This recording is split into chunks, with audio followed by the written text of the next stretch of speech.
On November 7th, 2024, the American Association of Patent Judges, in conjunction with the PTAB Bar Association, presented Pioneering Women of the Board, a panel discussion at the National Inventors Hall of Fame. The panel discussion was our first live recording of a segment of our Oral Histories project. And as with many firsts, we ran into some unforeseen difficulties, and about the first 10 minutes of the event was not recorded. To remedy this, the panelists are meeting via Zoom to recreate the missing part of the panel discussion. As I explained at the beginning of the panel discussion, one of the main goals of the AAPJ is to preserve the history of the board. When I say the board, I'm referring to the various iterations of review tribunals at the Patent Office, including the Board of Patent Appeals and Interferences and its predecessors, as well as the current Patent Trial and Appeal Board. One of the ways AAPJ has been pursuing our goal of preserving the history of the board is by conducting interviews with administrative patent judges. Each of our interviews has a theme, and the theme of this first live interview is the lived experiences of some of the first women to serve on the board. Of the 515 patent judges who are currently serving or have served on the board since its inception in 1861, 108 are women. The first woman appointed to the board as an examiner-in-chief, Brereton Sturtevant, was appointed in 1971 by Richard Nixon. Her appointment was followed 3 years later by the appointment of Evelyn Merker in 1974. Another woman was not appointed to the board until 11 years later in 1985 when Ruth H. Knudsen joined the board. Her appointment was followed by the appointment of Mary Downey in 1986. After another 8 years, our first panelist, Adriene Hanlon, was appointed in 1994, and our second panelist, Joan Ellis, was appointed in 1995. Our third panelist and the 14th female judge, Catherine Kelly Timm, was appointed in 2000. And as our 44th female judge, I was appointed in 2012. The number of women appointed to the board steadily increased during the 1990s, with women representing about 1/3 of the judges on the board by the year 2000. As the board expanded in the following years, the percentage of women on the board has remained at about 33%. And now, so as to not take up more of our time with me talking, I ask that each of our distinguished panelists introduce themselves. Adriene, would you begin by telling us about your background and what inspired you to join the board? Sure. So I always wanted to go to law school and be a lawyer, but I loved math and science. So I studied biomedical engineering in college, and as I was getting near the end of my time there, on my senior year, my dad, who was a patent attorney, we talked about my future, and I wasn't quite sure exactly what I wanted to do, but I knew that I wanted to incorporate the law in that. And my dad suggested that I apply to the patent office and become a patent examiner and go to law school at night. So, following my dad's wise wisdom, that's what I did, and became a patent examiner. I was assigned to Group 330, and my SPE was Gene Mancine, Mr. Mancine, in Art Unit 333. So went to law school at night, and as I was getting near the end of that time, I had another discussion with my dad, and he said, "What are you thinking about doing after law school?" And there were a lot of the usuals. I could continue at the office as a patent examiner. I could become a patent attorney at a law firm. And my father suggested that the solicitor's office would be a wonderful opportunity for me.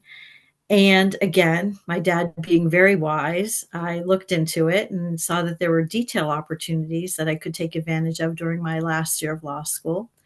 I applied for a detail, and I was accepted. Mr. Mancine approved me leaving the Corps temporarily and encouraged me and supported me in this new endeavor in my detail. And so after law school, after my detail was over, after I passed the bar, I was then hired as an assistant and then became an associate solicitor. And at the time, during my detail and while I was an assistant and associate solicitor, Fred McKelvey was the solicitor. And I worked with a lot of wonderful people at the board. I mean, I'm sorry, at the solicitor's office, who then in the future became fellow board members. So I continued my work in the solicitor's office, working at the federal circuit, and uh, doing appeal work at the federal circuit. And about 4 years, I worked there for about 4 years, and Fred McKelvey then became the chief judge of the board. And he encouraged me to follow him. And there were some other former solicitors or former associate solicitors that I worked with that were also heading to the board. Rick Schaefer, Teddy Grawn, Jameson Lee, and Lee Barrett. And since I enjoyed my time working with them, I thought, well, what a wonderful opportunity. So my mom had always said, don't let a door close. And so I applied and uh, we got the position as an administrative patent judge. And that was 30 years ago. So and the enjoyment and the wonderful experiences have continued, but that was my path to the board. That's really interesting. Joan, I think your path was a little different. Can you tell us about that? Oh, it was. It was very, very different. Unlike Adrienne, never planned to go to law school. I was always going to be a scientist, and actually, I don't think there were any lawyers in my family to direct me at all. So I started out with an undergraduate degree in microbiology, and then I continued and went on to do a PhD in molecular biology, or I would say molecular parasitology, at New York University at the medical school. And actually, my introduction to patent law was as an inventor, because the New York University was patenting the genes that I was cloning. And yes, you could do that at that time. So I was, because molecular biology was a totally new field, I had to help the patent attorneys that the university was using in the writing of my patent applications. So that was my first introduction, and my first start in life, and I guess it was that experience that got me interested in patent laws. So then when my family, we were transferred to Washington, D.C., and I had two options. I could either join the National Institutes of Health and continue on in science, or I could join the patent office. And I think it's pretty obvious which selection I made. So I joined as an examiner in 1987, and I worked in one of the there wasn't a biotech group at the time. I was one of the very first PhDs to be hired, not the first, but one of the first ones to be hired in what was then, I think, the group 120. So when I was in Art Unit 187, so which then evolved into 180, and then it became 160, and today it's 1600. So when I joined the patent office as an examiner, I was very fortunate because the law school program was going on at the time, and I was able to join that program, and so the office paid for all of my law school training. And I don't know if that program still continues today, but it certainly was advantageous to me. I worked as a patent examiner during the day and then did law school at night. it was very challenging because I also had two young children at the same time. So after I completed law school and passed the bar, I started looking around the office for other opportunities. And the first thing I signed up for was a detail in the petitions office. And while I was there, I was approached by Charlie Van Horn, who asked me if I would like to switch my detail to the board. So I kind of thought about it and said, yes, I would like to do that very much. So I went over and on detail and began working with Irv Pellman and Sherman Winters and Bill Smith on this detail, and came back to the examining corps and decided that I would apply for a position as an APJ. And that's it. I joined the board, as Lynne said, in April of 1995. And Kelly, what was your experience? What led you to the board? I guess I kind of traced my journey back to when I was 10 years old and I got a chemistry set from my brother for Christmas. And I just became enthralled with it. I spent every day, I went through all the chemicals in that chemistry set. I lived on a lake. I used to take the lake water and put it under the microscope, actually in the spring because it was Wisconsin. So you couldn't do that in the wintertime. But from there, when I went to college, I actually thought I was going to major in meteorology. But my first chemistry professor, that's Chemistry 101, talked me into, he wanted me to go into chemistry.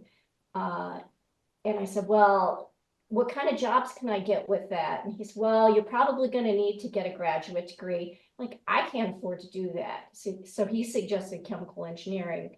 So I majored in chemical engineering. And then when I graduated, I went to work for a very small consulting company. And I used to have to go to the patent office and do patent searches in the patent search room for this job. I was basically sourcing technology for big companies. And it was that was a really fun job, but it involved a lot of traveling. And then I heard about that the patent office would pay for law school.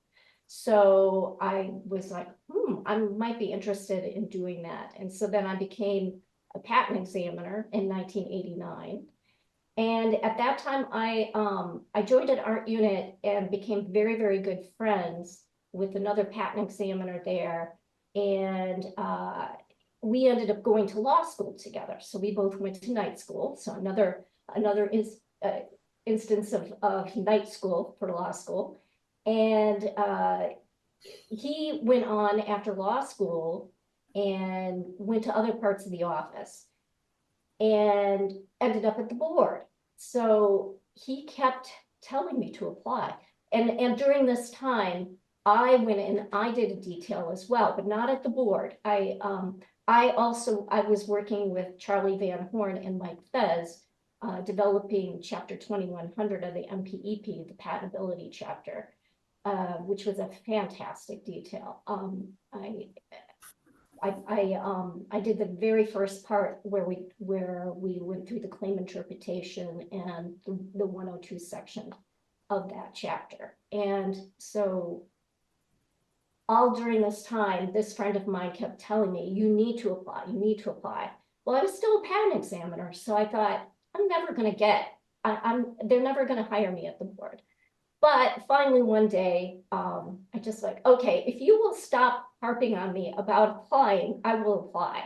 So I did, and they hired me. And so that was really the start of my career. So I really have that very, very close friend to thank for me applying. And also my SBE, Jan Silva, who was also very, very supportive.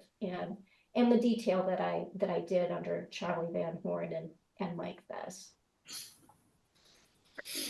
Well, thank you all for sharing your journey to the board.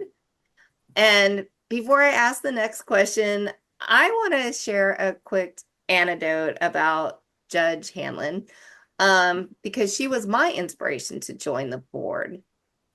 When I started at the patent office as an examiner, Adrienne and I were in the same work group. Um, and when I became a patent examiner, she was a bit of a celebrity because she had moved to the solicitor's office, and that was a really big deal. And my boss always kept us up to date about her advancement through the office. And while I was at night law school, she was appointed to the board. And I thought she was a total rock star. And I decided that I wanted to follow in her footsteps. Um, but the thing is, at the time, I didn't know a whole lot about the board. And I didn't even think about what it would be like for her to be joining an organization that was overwhelmingly male. And now I get a chance to ask her about that. So, Adrienne, Judge Downing was the only woman on the board when you joined. What challenges, if anything, did that raise or not? Well, for me, it was a fairly smooth transition. I didn't encounter many challenges. There were about 40 judges at the board when I joined, and I had already worked with five of them. Fred McKelvey when he was the solicitor, when I was in the solicitor's office, and Rick Schaefer, Jameson Lee, who's still at the board, Teddy Grahn, and Lee Barrett. And so there was a comfort level knowing several of the judges and having the chief judge be my former boss. And also, Fred helped helped me transition as well. The first several cases on my docket, he assigned himself as APJ number 2. And it was fairly seamless. Also, too, Mary Downey, the other woman, she was a great help for me. She served as sort of my unofficial mentor when I started doing interference work, and the interference group as a whole was very welcoming and helpful, including retired judges Bill Pate, William Pate, John Martin, Andrew Metz, and Ian Calvert, who was a former chairman of the Board of Interferences. And they helped me and instilled their vast knowledge of the law of interferences and the procedure. They helped me through that. Were wonderful mentors as well, and I'm honored to consider them as friends. So so for me, I didn't meet many challenges, which is wonderful, and I think a tribute to my former work in the solicitor's office. That's really nice. Joan, when you started, did you work with Mary or Adrienne? And did you find any challenges having mostly male colleagues? Well, no, I didn't work with either of them when I initially started. Actually, I started out doing ex parte cases, and I worked mostly with Sherman Winters and Bill Smith and Teddy Grahn. Occasionally, Fred was on a case with me. I think he just kind of liked to check in with all of the new people that he had hired. And I found it to, although very limited in the number of people that I was working with, and they were all new except I had met Sherman and Bill when I was up on detail. It was a very positive experience. And I found that everyone who I worked with was always very respectful of the knowledge and expertise that the other judges brought to a case that we had to do. So eventually I was assigned, there was a big backlog in interferences, as Adrienne, I'm sure will recall. So Fred put out a request for other judges to help join in with to help with that backlog. So I volunteered, and so for a while I was doing both ex parte and interference work, which was really quite challenging to kind of try to balance two different dockets there. But the people were always very supportive. And then when I did start doing interferences, yes, that's when I first started working with Mary, and I found her to be a great mentor. Just, you know, a font of knowledge, and who got me through all of those tricky regulations as they existed at that time. And so it also exposed me to another set of judges, the ones that Adriene just mentioned. So I enjoyed working with them. But Adriene, I don't recall that we ever had a case together, even though we were both doing interferences for a Yeah, while. probably not. I worked on chemical cases. So Yeah. And I was doing life sciences and biotech. Yeah, maybe that's why. Yeah. Oh, thank you. So my experience was a little bit different. When I first came to the board, I was really, really green. I had not done a detail. I really didn't know anybody except for my one good friend who had badgered me to come to the board. And I was the only woman on the chem team at the time. And there were a few judges that were really, really hard to work with for me. And there was a lot of red pen on my decisions to start, which, I mean, that's a great learning experience. But there were times where I didn't really know how to address some of these comments. But lucky for me, Fred McKelvey was my mentor. He was assigned to me as my mentor. And that was a godsend because I just to give you a sense, I had one judge who, and this was back when everything was in paper, right? So we're printing out our decisions and putting them with our trifold paper folders.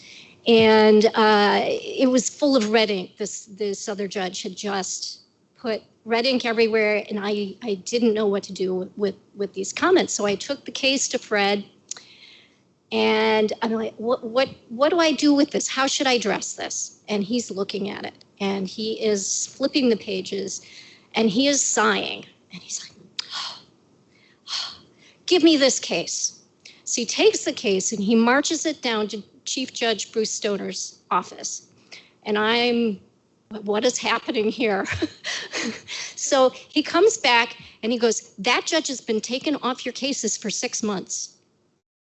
And lucky for me, the judge that took his place on my cases became another exceptional mentor. It was Brad Garris. And from then on, I learned so much from Brad and from Fred. And not too long after that, 6 months, I gained the respect of that judge as well. So I was very, very lucky I had a protector in Fred. So about the time that Kelly came to the board in 2000, I was a recent law graduate, and my supervisor knew that I was interested in becoming a judge, and he said, so why don't you do a work assignment? And I think he might have called Bruce Stoner because I got the opportunity to clerk for him. And I don't know that there were too many other people that got to do that. And at that time, I wasn't really thinking about women at the board, but there were, I think, about 10 or 11 women, and they sometimes got together for lunch. And they invited me, and that was a really great experience to get to talk to them and learn about their experiences in somewhat of a informal setting. And turns out that Joan was one of the people that was instrumental in getting the women together. Is that correct? So I thought that we should start an informal group of women so we could start talking with each other, just on totally a friendship level. We didn't have an agenda or things we wanted to have done at the board for women or anything like that. It was just let's get together, let's be friends, let's find out about each other and our families and share experiences. So, yeah. So we're going to change direction a little bit because, like I said, one of the reasons for the AAPJ is to preserve the history of the board. And given the experience on the stage here, the board went through a number of changes.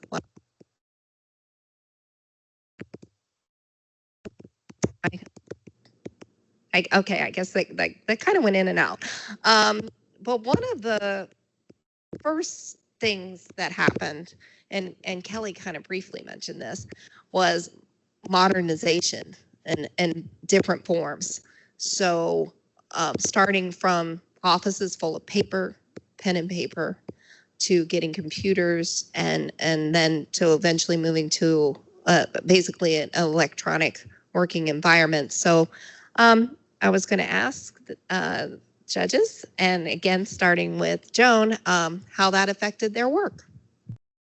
Well, when I first came up to the board, I was totally shocked. I mean, this place was so primitive. There were only 2 or 3 judges that had computers.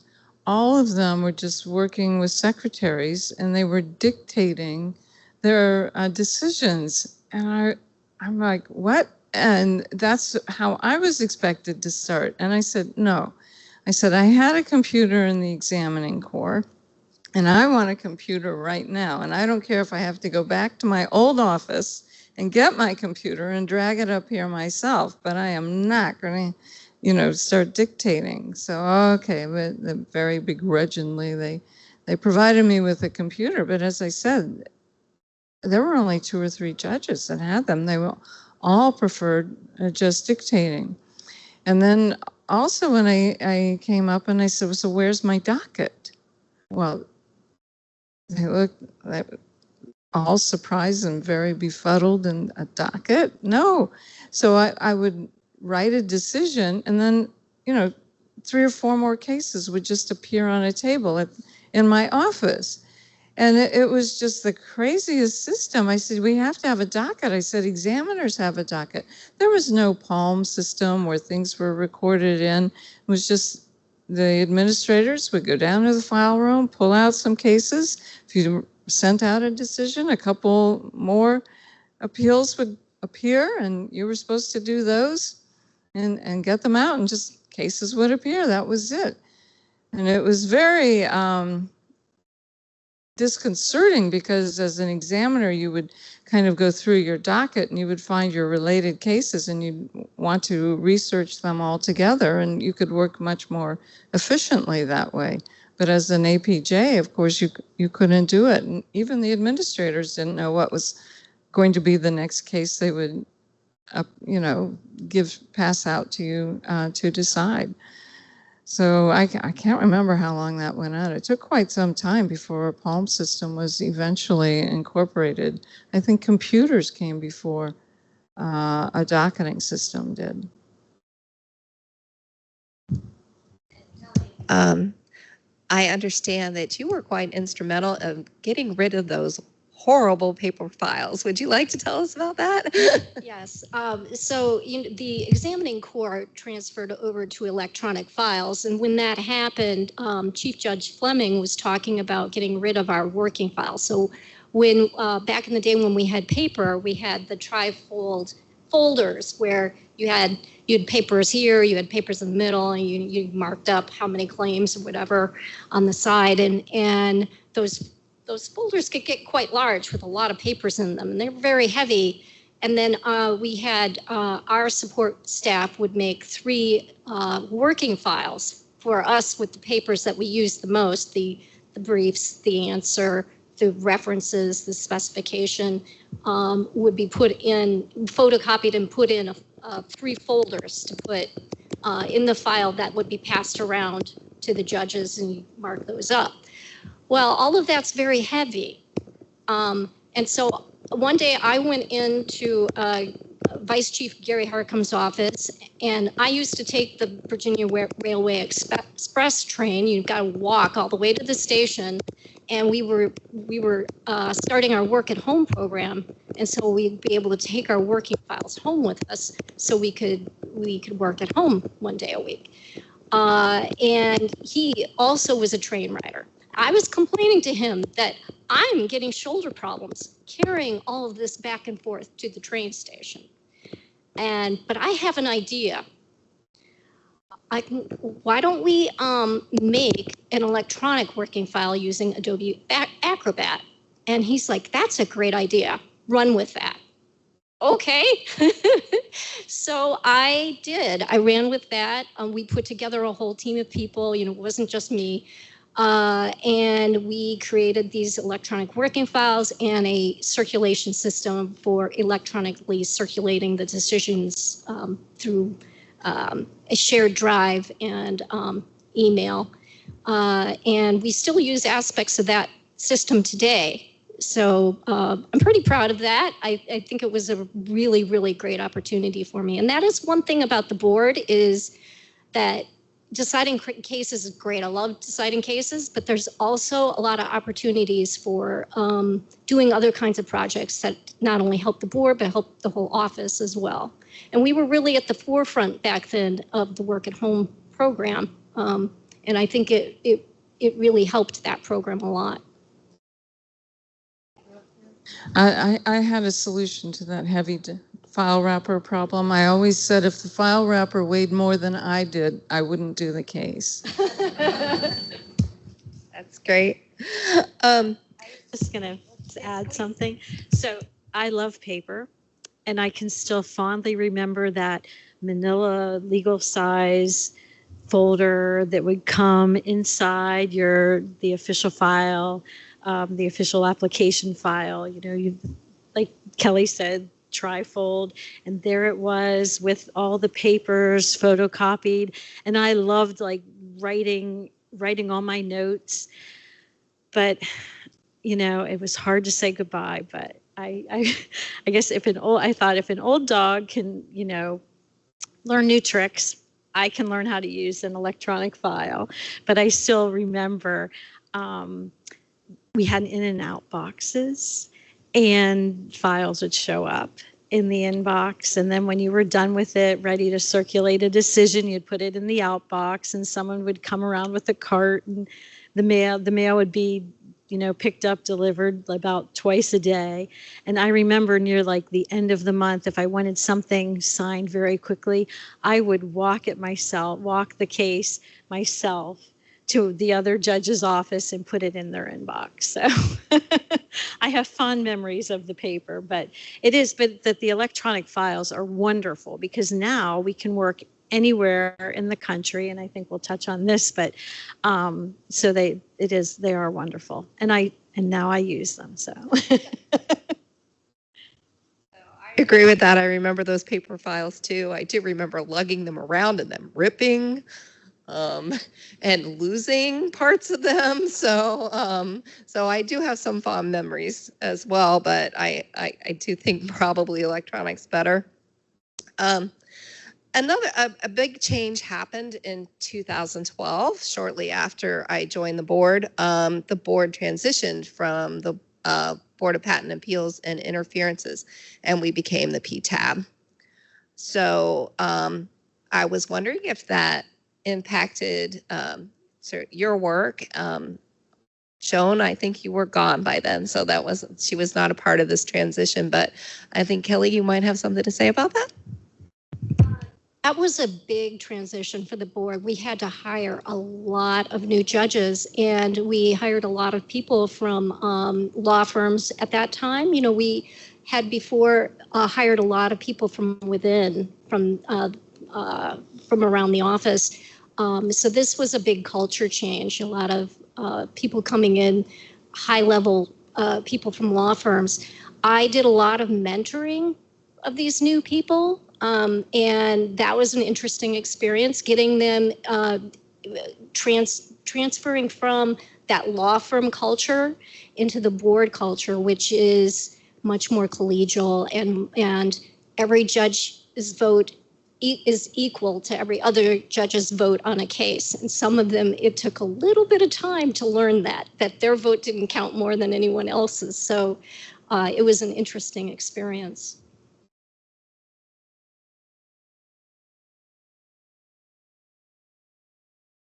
On the ex parte side, the way we decided cases, the mechanics of that still stayed the same when we became the PTAB. We still sat in panels of 3. APJ number 1 would have a conference with APJ number 2.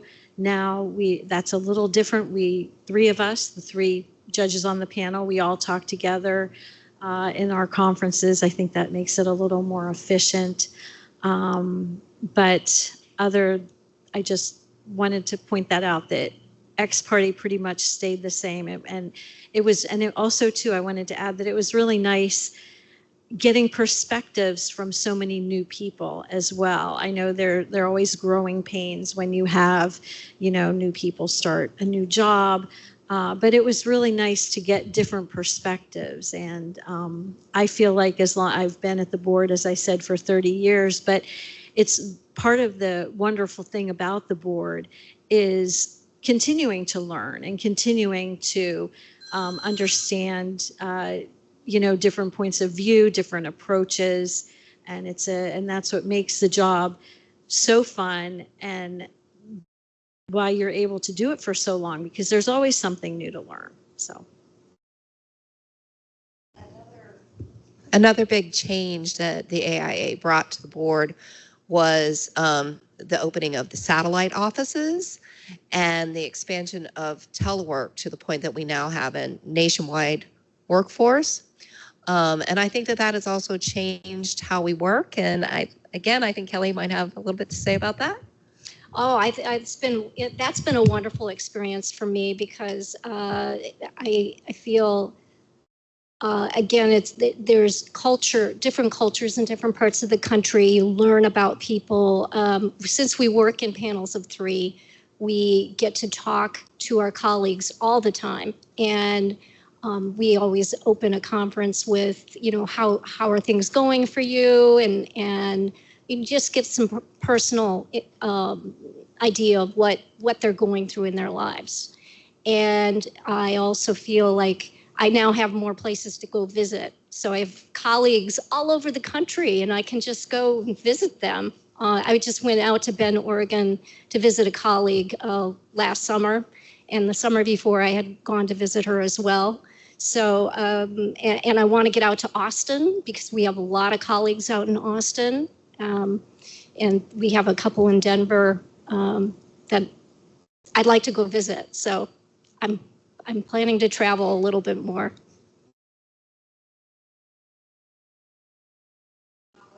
Try to get on a panel and make friends with somebody in a city that you want to go visit, so you have somewhere to stay when you go visit the city. Yes.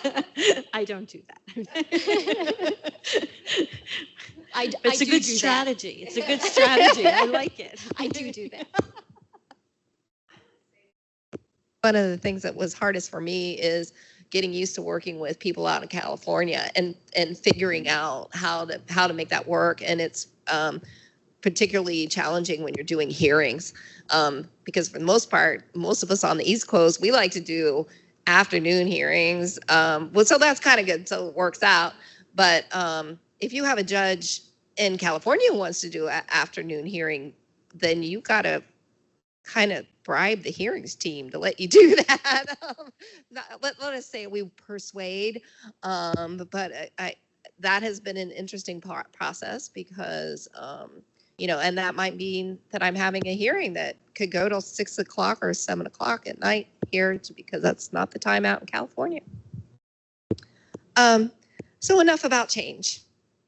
I wanted to bring up a topic that I think is close to the hearts of women who decide to take on this job, even though this did not apply to me. When I shortly after I came to the board, I became a grandmother. So raising children was done, and the fun part had started. But all of our judges here had children of different ages while working at the board. And so I like to hear what that was like. And Joan told me that she likes to talk about her kids, so I'm going to start with her. As I mentioned earlier, I had lots of offers at the NIH, but I came to the patent office. And I will tell you, it's a perfect place where you can have a fantastic career and still raise your children. I mean, that's the reason I stayed, and that's why I had a full career at the Patent and Trademark Office, because in the lab, you're growing cells, and the cells need to be transferred at all hours of the day or night, and you can't get the technician to go in at 3 in the morning to pass the cells, so you have to do it, and you have to do it on the weekends, because the technician's not going to come in on the weekends. And God forbid a mouse dies, and then you lose a month's worth of experiments, right? And you have to start all over again. So with the Patent and Trademark Office, it was just terrific. I thought it was a very family-friendly place. My children were ages 2 and 4 when I started out as a patent examiner.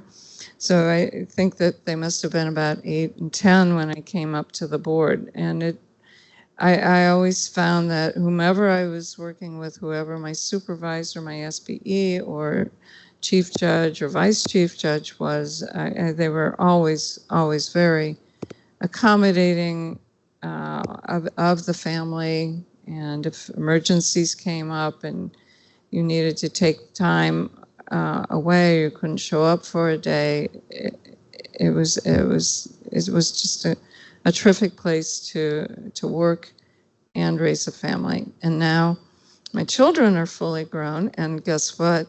Both of them are now in law school, they're working and going to law school, just like their mother. And I have 2 wonderful grandchildren, ages 5 and 7.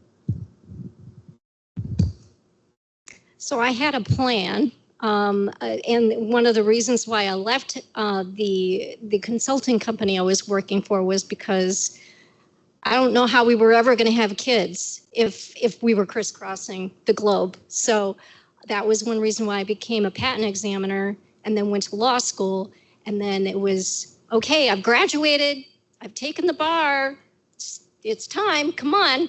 So fortunately for me, 1 month after I took the bar, I got pregnant with my daughter. So I actually found out that I passed the bar and that I was pregnant on the same day. So that was exciting. And then when I came to the board, that was patent examining. So when I came to the board, my son was 18 months old and my daughter was 3. So there was a lot of juggling that happened for me, juggling, learning the judge position, and raising those 2 kids, and soccer practice and all, parent-teacher conferences. But lucky for me, I mean, it's a very flexible place. You can extend your hours, you can work in the evening, you can take the time off that you need to, attend that soccer practice or that parent-teacher conference. So it's a great position for that.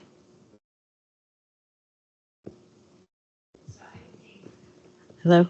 I became a mom in 2012. So I had been at the board for quite a while, knew the job, and I guess about the time that we became the PTAB, I became a mom. And so I have a 13-year-old who's in 7th grade, and the flexibility is wonderful. In the beginning, our son was over here at Innovation Station. I would stay home in the morning. My husband also works here at the office. And he would come in early. I would come in late. He'd pick up our son. I'd stay late. And then the flexibility with work days, you know, the hours, we could be, that was the flexible work day. And then we were able to start working at home. And that was really nice when my son started kindergarten. I was able to work at home several days a week. And then now I'm there full time, and it's just wonderful to adjust your schedule. I work 7 days a week, but I'm able to take off in the middle of the afternoon, pick my son up from school, work late. I'm home when he goes to bed. I can go to my office on the weekends, make up any time that I miss during the week. It's really wonderful, and it's great with our little calendars. We can block off time that we know will be out, and we can. Our panel members are very flexible as well, scheduling conferences around those times. Yeah, it's a wonderful thing. I do have one complaint on behalf of all women in the federal government, and that is the lack of maternity leave, which I understand still exists today. I think it's appalling. And I think the U.S. is one of the few developed countries where women and fathers do not have paternity leave. And I think that is something, I don't know who to talk to about it, ladies who are here, that should be done. Because when I was in the examining corps and at the board, there were women who were having difficult pregnancies, needed to take time off, and it was all out of their sick leave or out of their vacation. And where I live today, I live in Norway. It's 1 full year of maternity leave at 80% salary, and you are guaranteed your position when you return to your job. You return back to your same position. They have to hold it for you. And men can also take paternity leave, and the parents can decide how they're going to split the 1 year. I second that. I only took 6 weeks with each of my kids, and I can remember with my daughter, who barely slept as an infant, driving down 66 to get to work and hallucinating with the road going like this because I had not been sleeping. I was a danger to everyone on the road, so maternity, paternity leave, I think, would have helped me a lot, and probably everybody else on the road. Thank you for sharing that. Oh, did you have a comment? Problem, isn't it? I took annual leave and took a bunch of time off since I was an older mom and had been at the board for a while. I had a lot of leave, and thankfully, I mean, I was very fortunate to be able to take. I took about 6 months off, and it was very nice that board management let me do that. That's great. Well, that is really good. We do have some good options with our leave. So now I'm going to turn to a question that only Joan can respond to. And that question, let me explain. The reason that Joan can only respond to this question is because Kelly, Adriene, and I are still on the board. And so this question is, what was it like to leave? And what have you been doing since you left the board? Well, it was very sad to leave. I do remember my last day, and everything was in paper, as we've been talking about, and we didn't even have e-signing yet, so I had to stay late my last night signing off on decisions that people had left on my desk begging me, don't leave, because otherwise we're going to have to hear this case all over again. So had to spend a late night, my last night. No one was there when I left in the elevators. So that was kind of sad. But leaving, I went to work in the private sector. So I worked for several law firms and continued to do that up until 2017 when I retired from that. But what I found out was my phone, I don't know, started ringing, and people were asking me to be an expert witness or for help actually on appeals or IPRs. So I had to establish my own little LLC incorporate myself, and so I have my own company. I'm the employer and sole employee, but so I haven't really retired. I do 1 or 2 cases a year.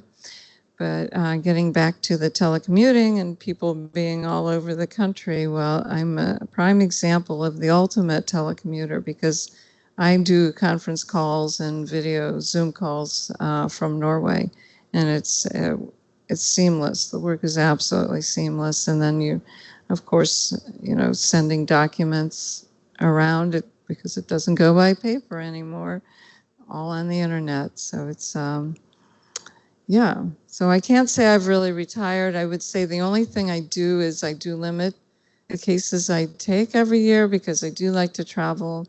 So this year, in 2024, in January, February, I went to it was an IP conference held in the Austrian Alps.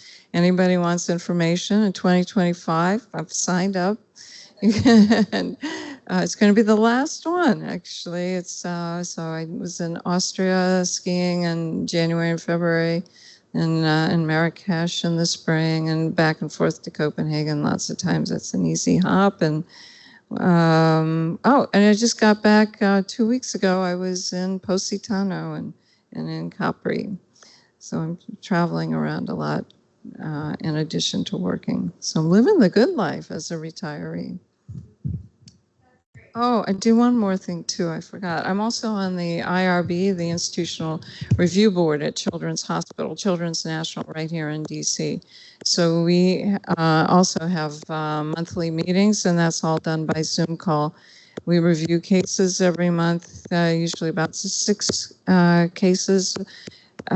These are, if you want to do clinical trials at Children's Hospital, it all has to be reviewed by a board, and you have to review the cases because when people want to do clinical trials, especially in children, which are an extremely vulnerable group, there's a lot of weighing and balancing of the end justifying the means kinds of things, and comes into play things like the Helsinki Accord and the Belmont report. And it's kind of an interesting thing to do also in retirement that actually is much more time consuming than I expected, but that's also a Zoom call, and internationally that works out very well, although they like to meet at 1 o'clock in the afternoon, which is 7 in the evening for me. We start and that goes on for a few hours. Just means I can't have a glass of wine till later.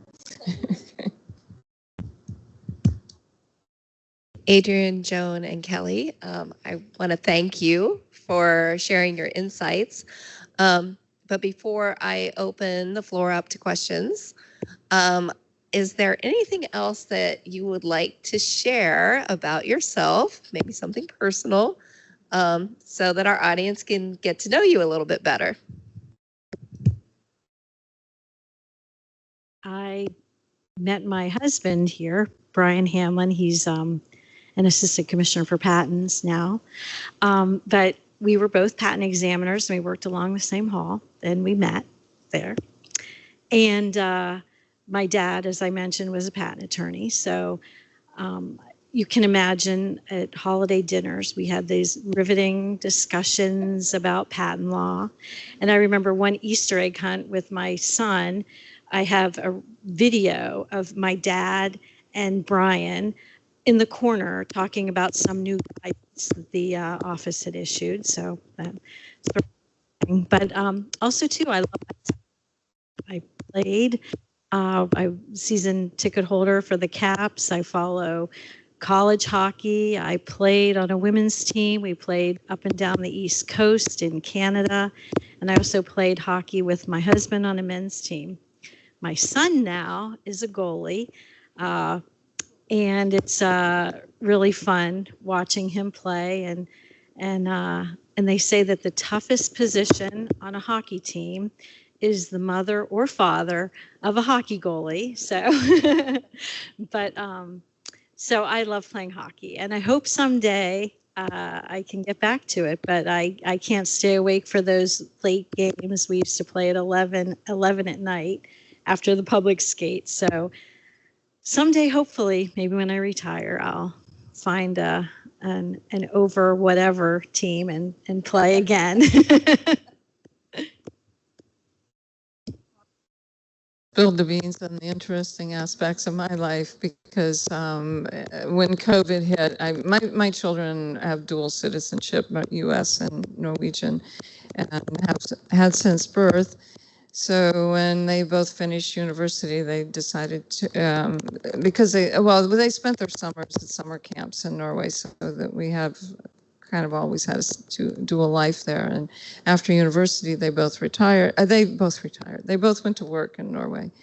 And so when COVID hit, I decided I was tired of flying back and forth, and it was getting pretty dangerous at that time to fly all around the world. And so I moved to Norway, and I guess that's the most interesting thing about me. I continue to work and do expert witnessing. I'm occasionally called to do an arbitration or mediation and appeals. What else? So free time, I like to go skiing. Slowed down on the running like Kelly, and I used to run a lot. And yeah, but as I said, I still keep very active on boards in the U.S. and different cases. Well, for those of you who have ever seen my name on a decision, you'll notice that there's a Q in there. So it's Catherine Q. Timm. The Q stands for quarrels. And from the name, you might guess I come from a very long line of lawyers. And I used to get called Kelly Quarles a lot when I was young. And so my father would always tell me, someday you're gonna go to law school. I just know it. In fact, the law firm Quarles and Brady was started by my two great uncles. So, and in fact, the patent attorney at that firm was Louis Quarles, who was the only other left-hander in the family. So I felt I was destined to follow his footsteps. So when I told my dad, yeah, Dad, I'm going to go to law school, it was one of the only times I ever saw him cry. So I think he was always very proud of me for that and for taking the career path I did. And to Joan's point, yes, I used to run a lot as well. When you're sitting at a desk all day, you've got to get some exercise. So I have run 5 marathons. I used to run 50 miles a week. I don't do that anymore. The body is getting too old to do all of that. I still run a little bit, but not nearly as much.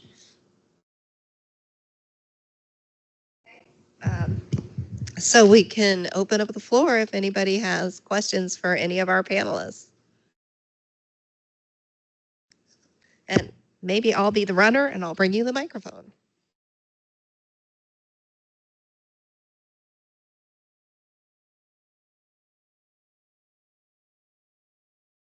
I guess this is for everybody. You talked about some of the changes that have happened at the board, like the AIA and things like that. But just personally, what have you seen that's really changed a lot that surprised you since you joined the board?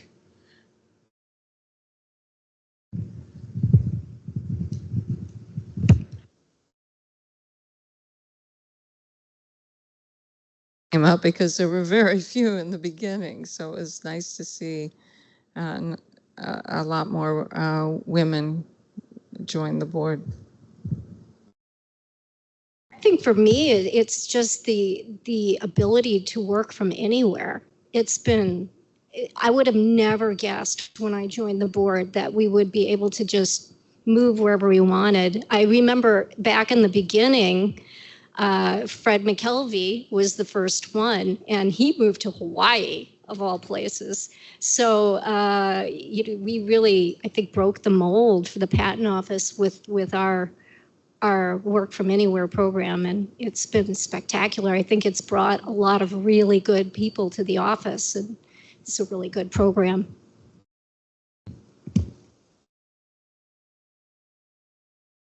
Any other questions?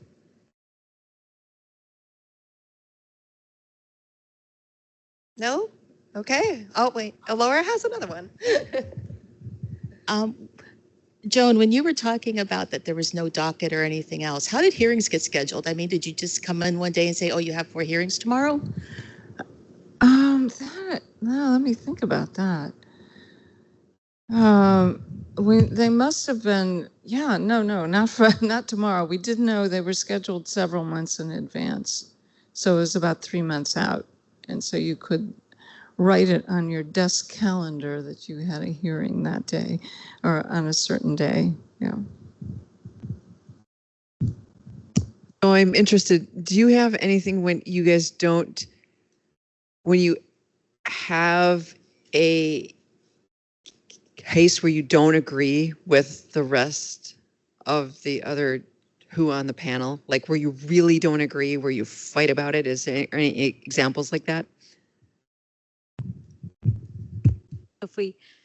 I don't know if we fight.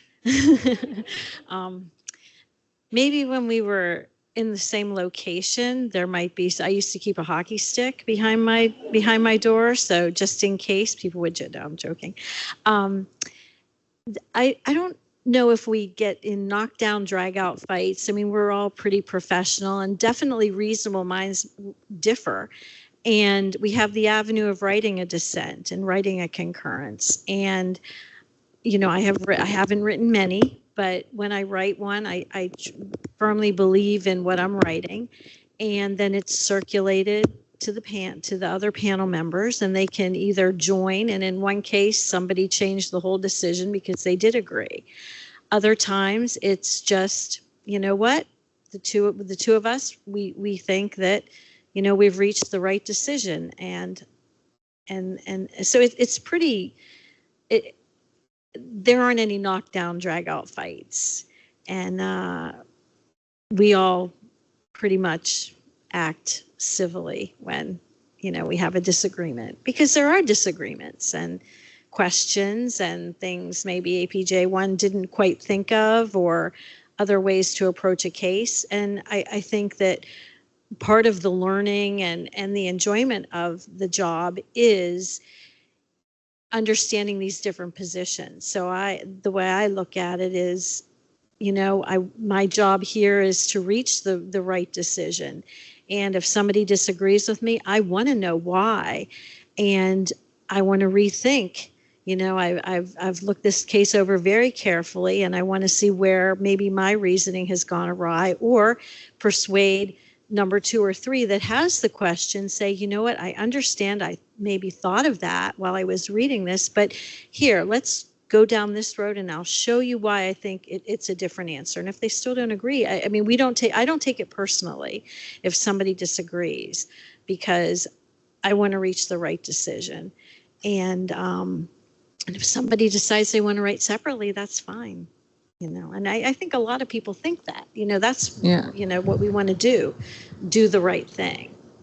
Yeah, I agree 100% with Adriene. I mean, no 2 judges think alike, but there are concurrences and dissents that can be written and are written, and it is always done on a professional level.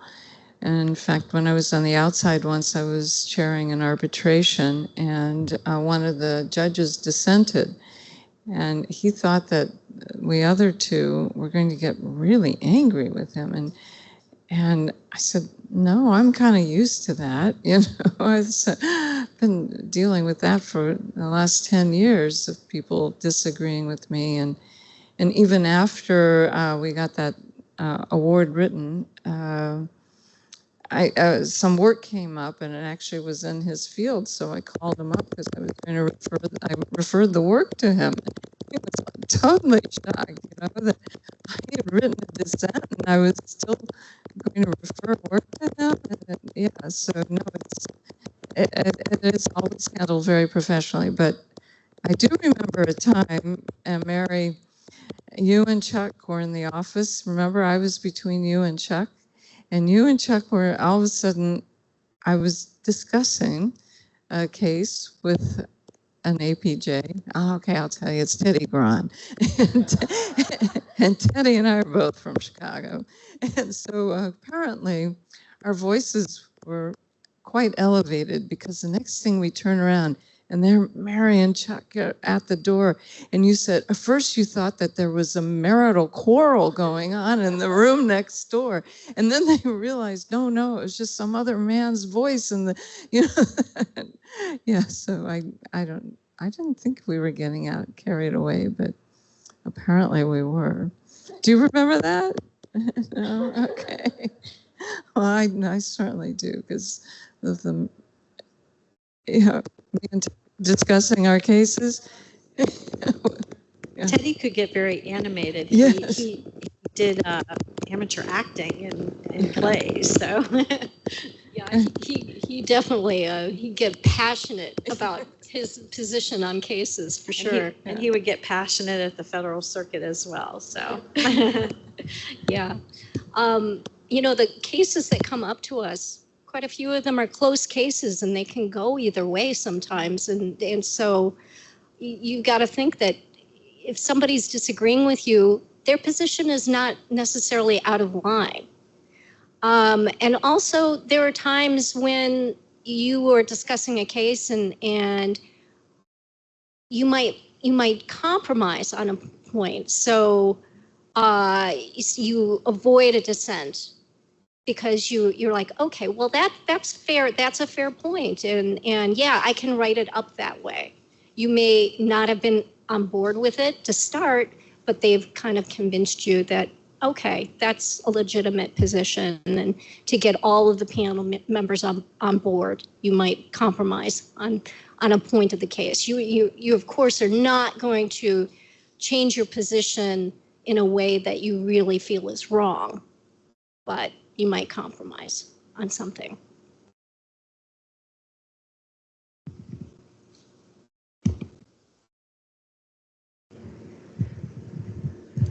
Okay, well then, thank you all for attending this first live event. Thanks again to judges Hanlon, Ellis, and Timm. And again to our very special guest, Judge Dulany.